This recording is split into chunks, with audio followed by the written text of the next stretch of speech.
Hi everyone, welcome to my channel Subject Guru. Today's video we will deal exercise 5.3 of class 11th mathematics chapter 5. In this video we will cover the question related to quadratic equation. In previous video we have already done exercise 5.1 and 5.2. So that video we did complex number related question, but in this video we will also deal with complex number in some question because the chapter is related to complex number. So in every question we have to use complex number. So before moving the exercise, let's understand what is the quadratic equation. So we are familiar in quadratic equation in class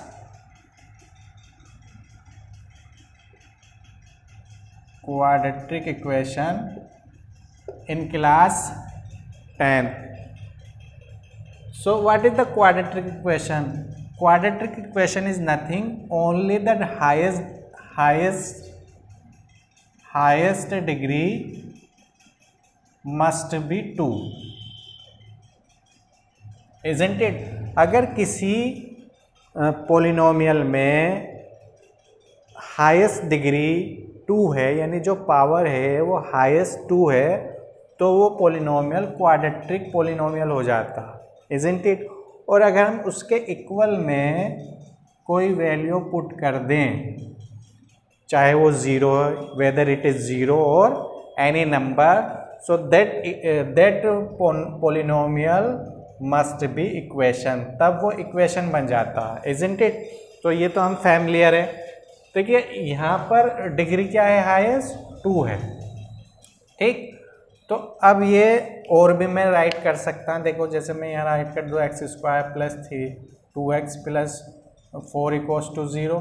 सो ये quadratic equation नहीं है. क्यों नहीं है? क्योंकि highest degree 3 है. जैसे मैं यहाँ पर लिख दूँ x प्लस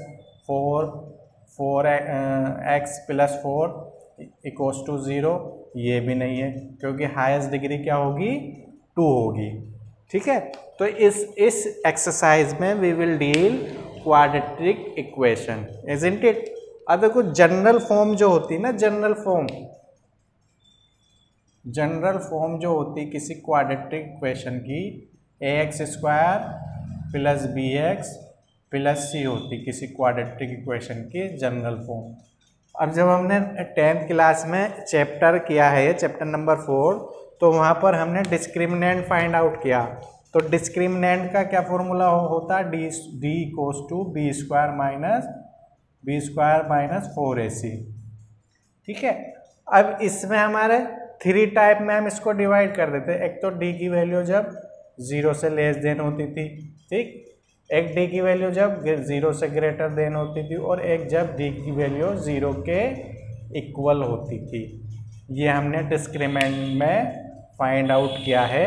तो यहाँ पर जितनी भी हमारी क्वाड्रेटिक इक्वेशन होंगी इस चैप्टर में, उसमें सब में d की वैल्यू जो होगी 0 से लेस देन होगी. क्लियर? ये इसकी पहचान है.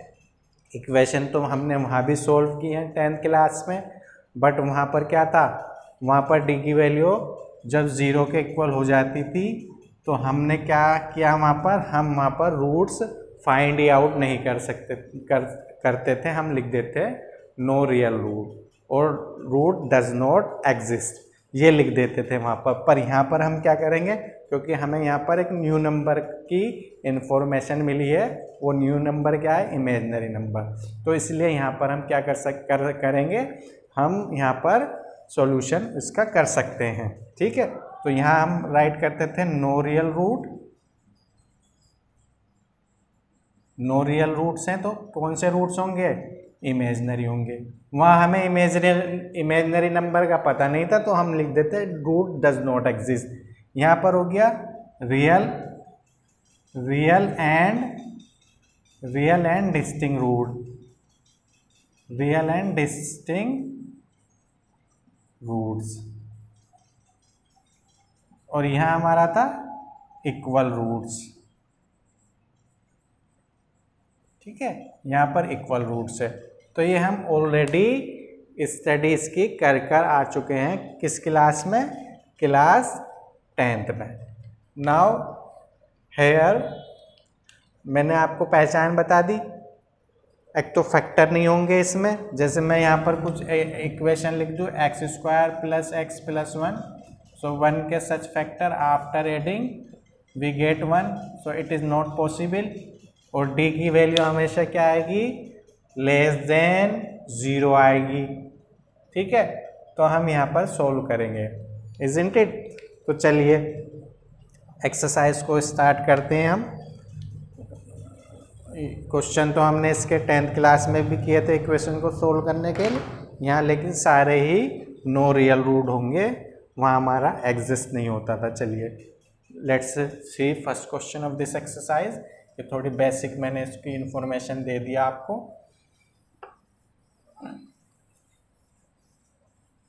देखिए फर्स्ट क्वेश्चन में हम देखते हैं, इसके बहुत इजी है, कोई प्रॉब्लम वाली बात नहीं है।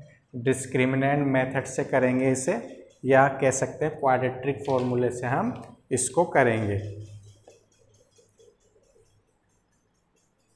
देखिए फर्स्ट क्वेश्चन पर चलते हैं। यहाँ पर हम देखिए solve each of the following equation.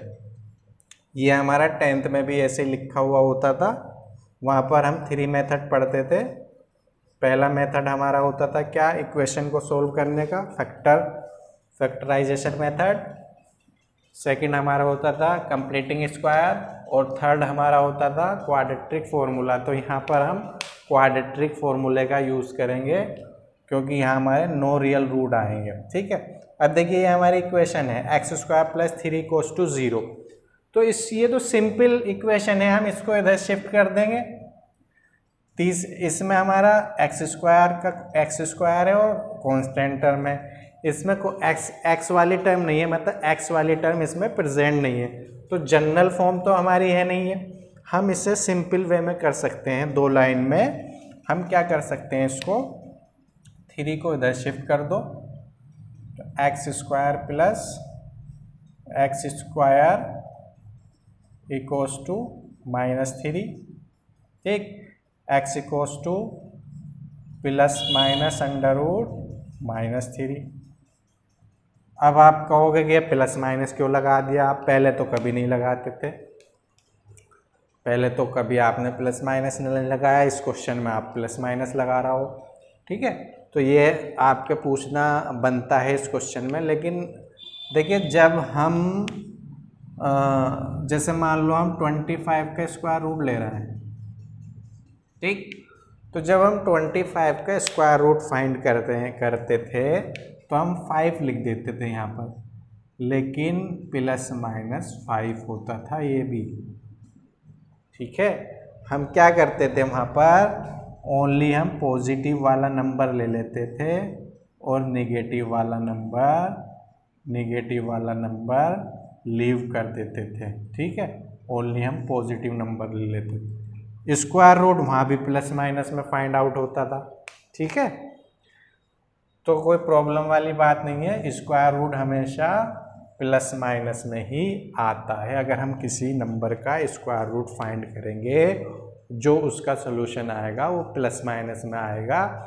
लेकिन यहाँ पर हम प्लस माइनस में क्यों ले रहे हैं, क्योंकि ये हमें यहाँ हम बड़ी क्लास में हो और यहाँ हमें इसकी रिक्वायरमेंट है, ठीक है।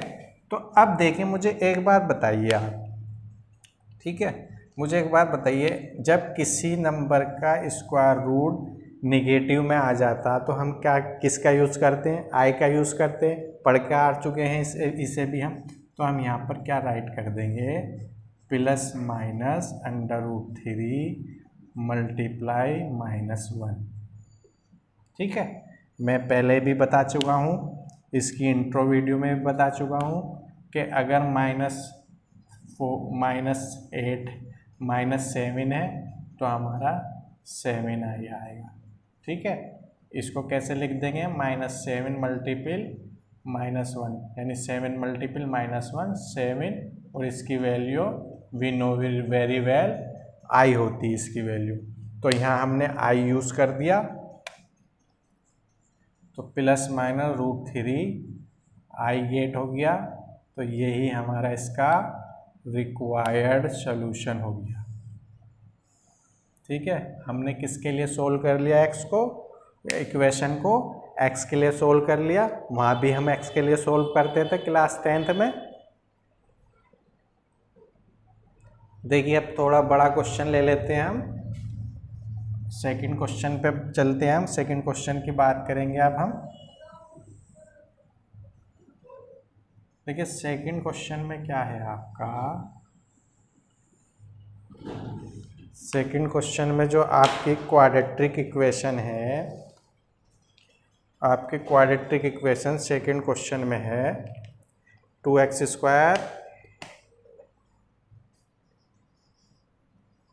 Square plus x plus 1 equals to 0। अब देखिए मैंने पहचान क्या बताई है इसकी। देखिए इसकी पहचान ये है कि जब हम इसके फैक्टर करेंगे तो इसके फैक्टर नहीं होंगे, फैक्टराइजेशन मेथड से इसके फैक्टर नहीं होंगे। कैसे कर लोगे, 2 की 1 से मल्टीपल करो, 2 कैसे फैक्टर जोड़ने पर 1 आ जाए, एडिंग करने पर कैसे हो जाएंगे फैक्टर। तो इसकी हम जब ऐसा नहीं होगा तो सबसे पहले हम क्या करेंगे, इसकी कंपेयरिंग कराएंगे जनरल फॉर्म से। जनरल फॉर्म क्या है इसकी, ax square plus bx plus c equals to 0। जब हमने जनरल फॉर्म से इसकी कंपेयरिंग कराई तो हमें a की वैल्यू क्या गेट हो गई, यहाँ पर a की वैल्यू 2 मिल गई, b की वैल्यू हमें 1 मिल गई, एंड c की value we have here c equals to हमें 1 मिल गया, इज़न्ट इट। अब हम डिस्क्रिमिनेंट मेथड से इसे करेंगे, या कह सकते हैं हम क्वाड्रेटिक फॉर्मूले से करेंगे 10th क्लास के अकॉर्डिंग। तो सबसे पहले हम क्या करेंगे, यहाँ पर d की वैल्यू फाइंड करेंगे। d इक्वल्स टू हमारा क्या आएगा, हम यहाँ पर लिख सकते हैं we have d equals to हमें क्या गेट होगा, d equals to b square minus 4ac। ठीक, इसके फैक्टर हो जाते तो 10th के मेथड से हो जाता, फैक्टर हो जाते तो इजीली हम कर सकते थे इसको। अब देखिए यहाँ पर वैल्यू पुट करिए, जब वैल्यू हम पुट करेंगे यहाँ पर b की वैल्यू 1 है, a की वैल्यू 1 है, 4 है, और c की वैल्यू 1 है। ठीक, इसको हमने क्या राइट कर दिया, फिर इसको हम भी लिखते हैं, b की वैल्यू 1 है, 4 की a की वैल्यू 2 है, और c की वैल्यू 1 है। So finally we will get here 8। So -7 आ गया। अब मैंने बताया था ना लेस देन 0 आएगा हमेशा, d की वैल्यू हमेशा लेस देन 0 आएगी। और अगर इसी क्वेश्चन को हम 10th क्लास में कर रहे होते तो हम यहाँ पर लिख देते no real root does not exist, isn't it. तो अब यहाँ पर d हमें गेट हो गया, जब d निगेटिव गेट हो गया तो अब हम लगाएंगे यहाँ पर by quadratic formula. Quadratic formula क्या होता है हमारा, x equals to -b plus minus √d/2a। ठीक, अब इसमें वैल्यू पुट कर दीजिए आप। कौन सी वैल्यू कहाँ पुट कर देंगे, देखिए इसमें जब हम वैल्यू पुट करेंगे, वैल्यू हमारे सामने सारी हैं, सारी वैल्यू हम नोन है अच्छे से। b की वैल्यू क्या है हमारी -1 प्लस माइनस d की वैल्यू क्या है हमारी -7 ओवर 2 मल्टीपल 1, 2 मल्टीपल 2। ठीक है, b की वैल्यू हमने क्या पुट कर दी, 1 पुट कर दी।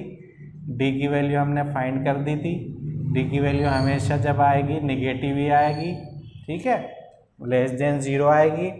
अब ये हमने जब वैल्यू रखी -1 प्लस माइनस, इसको क्या राइट कर दूं मैं, इसको क्या राइट कर दूं बताओ, ये बताओ मुझे। √7 को √7 को क्या राइट कर सकता हूँ मैं, तो √7 को मैं राइट कर सकता हूँ √7 मल्टीपल -1 √7i राइट कर सकता है ना √7 को। ठीक है, तो इसके प्लेस पे मैंने क्या राइट कर दिया, ये मैंने राइट कर दिया √7i मैं इसके प्लेस पे मैंने पुट कर दिया। ठीक है, ओवर 4। तो ये मेरा सॉल्यूशन हो गया। इसको मैं ऐसे लिख सकता हूँ x, एक बार प्लस ले लूँ, ये प्लस माइनस है ना, तो एक बार तो मैंने प्लस ले लिया, वन टाइम मैंने प्लस ले लिया और सेकंड टाइम मैंने माइनस ले लिया। This is required answer. ठीक है, ये मेरा रिक्वायर्ड आंसर आ गया, या इससे मत लिखो, x की मेरी 2 वैल्यू मुझे गेट हो गई। So this is the required solution of this quadratic equation. ठीक है, होप ये वीडियो आपको समझ में आ गया होगा, मतलब each and every question you have easily get, and hope you got my point over here. Thanks for watching this video.